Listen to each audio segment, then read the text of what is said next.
Selanjutnya kita akan mendengarkan bersama, inilah pidato peringatan 9 tahun Undang-Undang Desa oleh Gus Menteri Desa.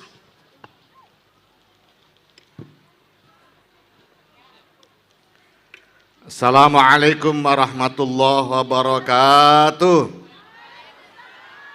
Selamat malam dan salam sejahtera untuk kita semua. Salam, salve, Om Swastiastu, Namo Buddhaya, dan salam kebajikan. Serta salam sehat untuk kita semua. Yang kita hormati dan kita banggakan, Bapak Budi Ari Setiadi, Wakil Menteri Desa, Pembangunan Daerah Tertinggal dan Transmigrasi, para pejabat pimpinan tinggi Madya dan Pratama, Kementerian Desa, Pembangunan Daerah Tertinggal dan Transmigrasi, Bapak Victorius Manek, Kadis PMD Provinsi NTT, mewakili Gubernur Nusa Tenggara Timur, Bapak Aloysius Maluladi, Wakil Ketua DPRD Provinsi NTT beserta jajaran Forkompimda NTT. Yang kita banggakan, Mama Paulina Haningbulu, Bupati Rotendao. Tepuk tangan untuk Bupati Rotendao. Beserta jajaran Forkompimda, Ketua DPRD, para Kepala OPD Kabupaten Rotendao, para camat, para kepala desa, perangkat desa, pengelola BUMDes, pegiat desa, tokoh adat, tokoh masyarakat, para pendamping desa seluruh Indonesia, baik yang hadir secara langsung di Pelabuhan Baa maupun yang hadir secara virtual. Dan yang kami banggakan, kami cintai seluruh warga masyarakat Rotendao. Selamat malam Rotendao. Terima kasih. Hadirin yang kami hormati dan kami banggakan, alhamdulillah, puji syukur kepada Allah Subhanahu wa taala, Tuhan yang Maha Esa, yang tanpa pilih kasih mengalirkan kenikmatan dan keberkahan untuk seluruh warga Indonesia hingga berhasil mengibarkan bendera kemajuan dan kemandirian desa. Hadirin warga desa di seluruh tanah air yang saya banggakan. Aku lahir tepatnya tanggal 15 Januari tahun 2014. Akulah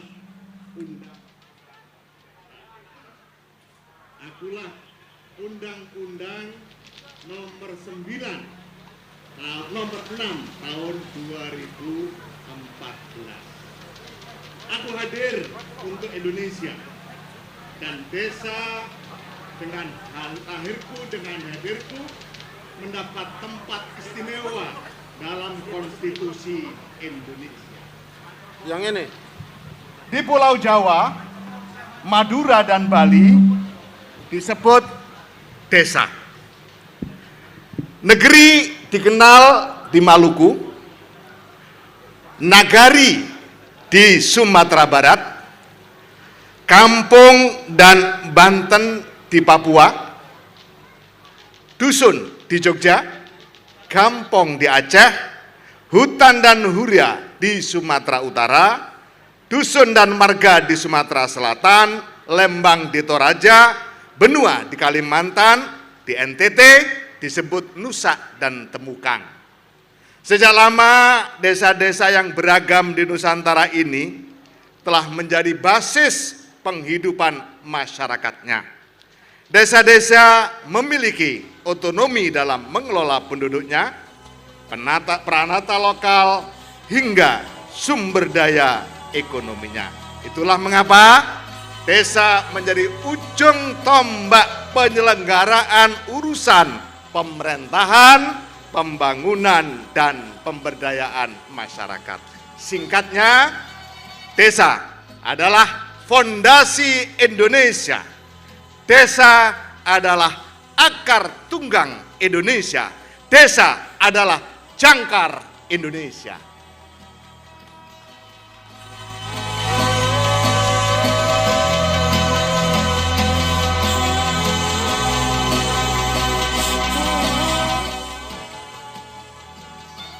Demi merekognisi keistimewaan desa, kedua lembaga negara pembuat regulasi atas aspirasi seluruh warga desa bersepakat melahirkanku.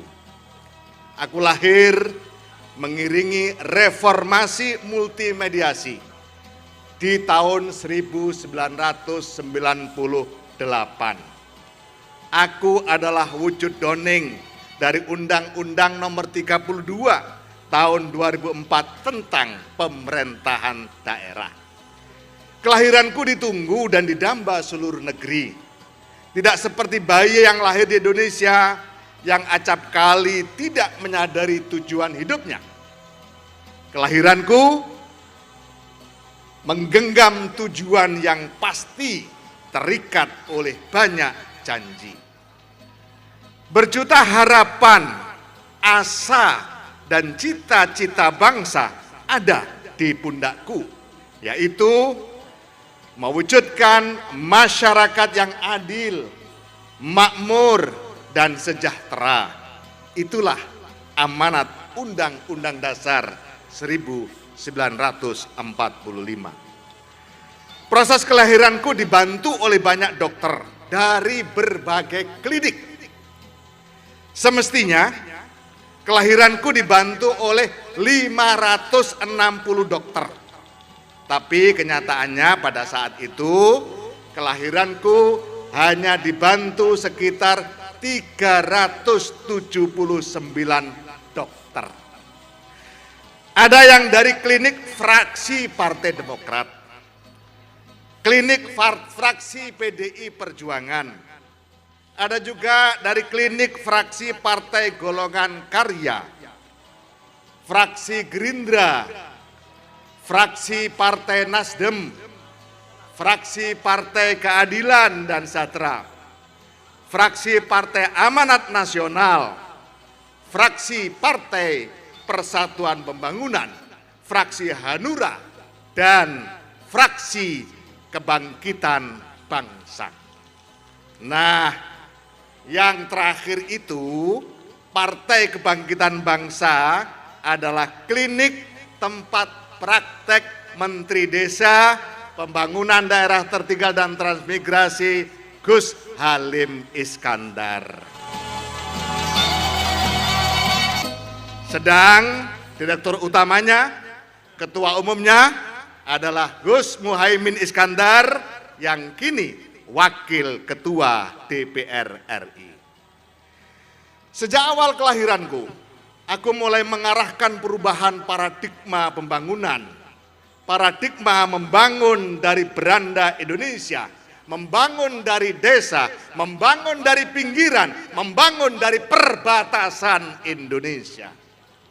Tentu untuk itu aku membutuhkan wali, pengasuh, yang bertanggung jawab mengorkestrasi semua kekuatan dan sumber daya demi mewujudkan janji-janji dan tujuan kelahiranku.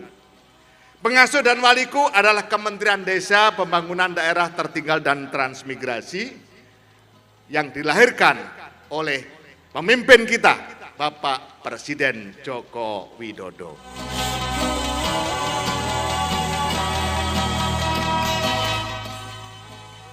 Dari seluruh penjuru negeri, dari Nusa di Rotendau, deru pergerakan, nafas kebangkitan, wajah kemandirian telah merebak ke seluruh negeri. Semua itu tidak lain karena energiku.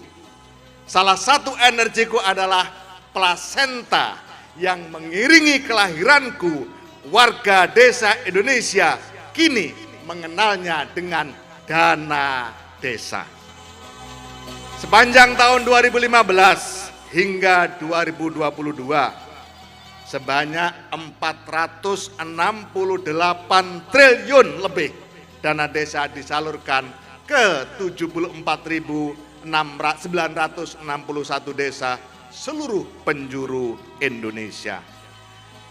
Aku juga mampu menguatkan ketahanan desa ketika krisis sejak awal 2020 dampak COVID-19 mulai meningkatkan kemiskinan kota dari 6,69% menjadi 7,5%. Itu di kota.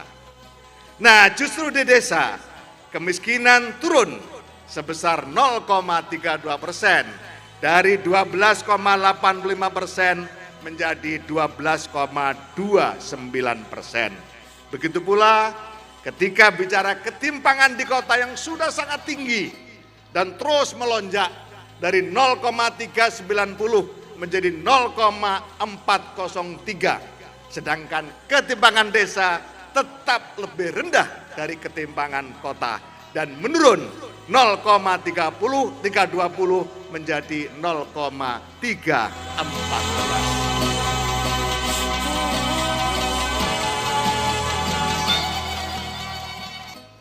Gembita kemajuan dan kemandirian secara resiprokal saling bertautan tumbuh subur dari pengembangan produk unggulan desa. Revitalisasi kelembagaan ekonomi desa, keswadayaan warga desa, kearifan lokal desa, serta dampak pemanfaatan dana desa untuk kebangkitan ekonomi warga, serta peningkatan kualitas hidup warga desa. Berbagai produk unggulan desa kini telah diterima pasar internasional. Sebutlah sebanyak 600 ton kunyit, temulawak dan jahe dari Ponorogo diterima di pasar India, Bangladesh, dan negara-negara Timur Tengah. Sebanyak 12 ton buah-buahan tropis dari Banyuwangi telah diekspor ke Eropa, Timur Tengah, dan Singapura.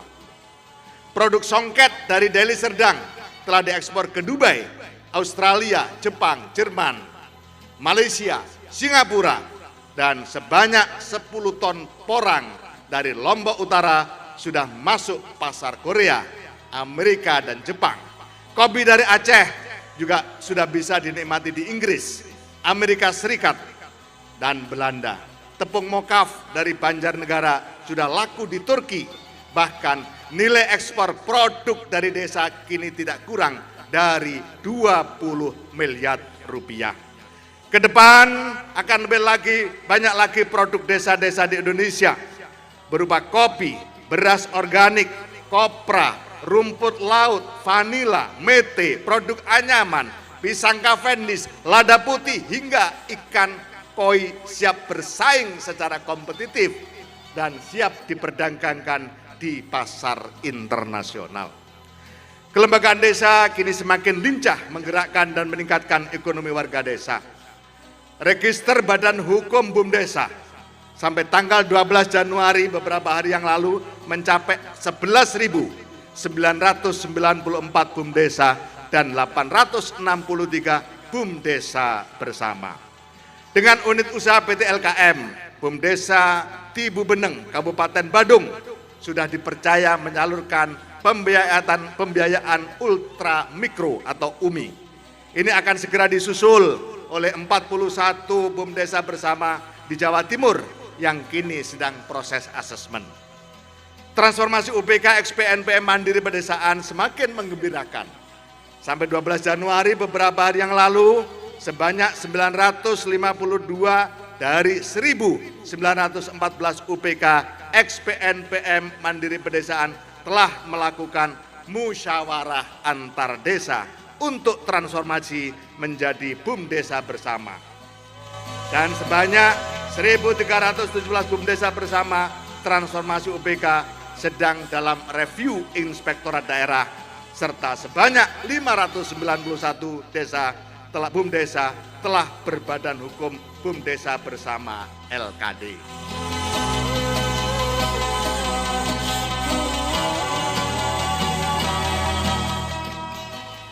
Tahun 2022, sebanyak 70 triliun rupiah dana desa segera dimanfaatkan. Desa termasuk desa di Rotendao, untuk pemulihan ekonomi nasional, program prioritas nasional, serta mitigasi penanganan bencana alam dan non-alam. Demi semakin mengoptimalkan pemanfaatan dana desa untuk kebangkitan ekonomi warga desa, serta peningkatan kualitas sumber daya manusia desa, Kementerian Desa, Pembangunan Daerah Tertinggal dan Transmigrasi telah memberi arah pembangunan desa untuk pencapaian SDGs desa. SDGs desa adalah arah kebijakan yang memiliki 18 tujuan yang diletakkan pada konteks budaya desa dan disesuaikan dengan kondisi lokal desa, melingkupi aspek kewargaan, aspek kewilayahan, dan aspek kelembagaan. 18 SDGs desa dimulai dari desa tanpa kemiskinan, desa tanpa kelaparan, desa sehat dan sejahtera, pendidikan desa berkualitas, keterlibatan perempuan desa, desa layak air bersih dan sanitasi, desa berenergi bersih dan terbarukan, pertumbuhan ekonomi desa merata, infrastruktur dan inovasi desa sesuai kebutuhan, desa tanpa kesenjangan, kawasan pemukiman desa aman dan nyaman, konsumsi dan produksi desa sadar lingkungan, desa tanggap perubahan iklim, desa peduli lingkungan darat, desa peduli lingkungan laut, desa damai berkeadilan, kemitraan untuk pembangunan desa, dan yang ke-18, kelembagaan desa dinamis dan budaya desa adaptif. Sampai di sini aku dapat membuktikan diri bahwa aku mampu memeratakan pembangunan. Wujudnya dana desa disalurkan ke 74.961 desa di seluruh Indonesia. Oleh karena itu, akulah jawaban atas makna penting dan strategis kawasan perbatasan. Sebagai beranda, wilayah perbatasan memiliki peranan penting dalam pencapaian tujuan berbangsa dan bernegara. Seperti itulah Bapak Presiden Joko Widodo menempatkan pembangunan dari pinggiran Indonesia sebagai salah satu agenda strategis. Di kawasan perbatasan beranda Indonesia ada 1.899 desa yang sejak 2015 sampai 2022 telah memanfaatkan sebesar 13.784 triliun dana desa. Dana desa itu digunakan untuk membangun fasilitas pendidikan, kesehatan, transportasi, pangan, hingga sektor pembangunan lainnya. Lompatan kemajuan terjadi pada desa-desa di beranda perbatasan Indonesia. Dari semula tidak ada sama sekali desa mandiri, kini sudah terwujud 118 desa mandiri ada di daerah perbatasan. 329 desa maju dan desa tertinggal turun drastis, sekarang tinggal 148 desa. Demi menggerakkan ekonomi, desa-desa perbatasan telah mendirikan 1.445 BUMDesa dan 180 diantaranya telah terregister sebagai badan hukum. Inilah wajah beranda Indonesia. Berkat kehadiranku, desa-desa di perbatasan Indonesia siap menjadi titik hubung kolaborasi pembangunan desa-desa lintas negara, konektivitas ekonomi, hingga asimilasi budaya dengan tetap berpijak kedaulatan negara kita dan negara desa masing-masing. Kini bukan lagi mimpi, desa-desa pinggiran Indonesia membangun Indonesia mewarnai dunia.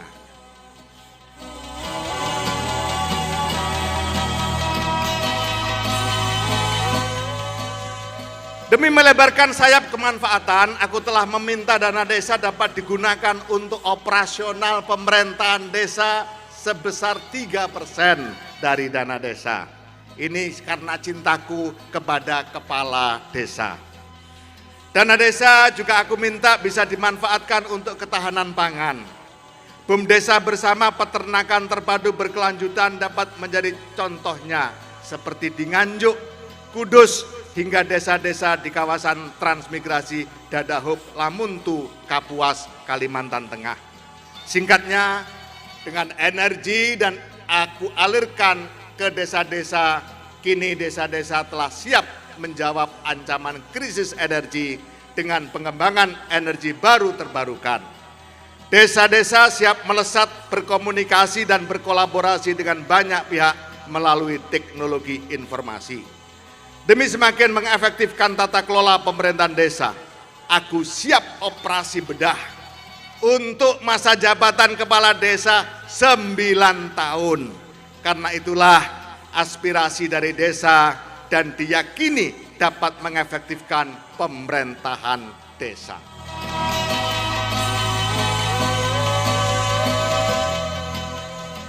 Aku mendapati akte lahirku tertanggal 15 Januari 2014. Kini aku menapaki usia 9 tahun. Kini telah aku buktikan, aku mampu torehkan prestasi, penuhi janji, berkontribusi bagi Pertiwi. Aku adalah Undang-Undang Nomor 6 Tahun 2014. Aku adalah Undang-Undang Desa.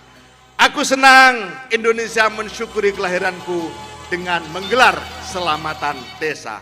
Inilah Nawa Warsa 9 tahun Undang-Undang Desa, membangun dari perbatasan Indonesia.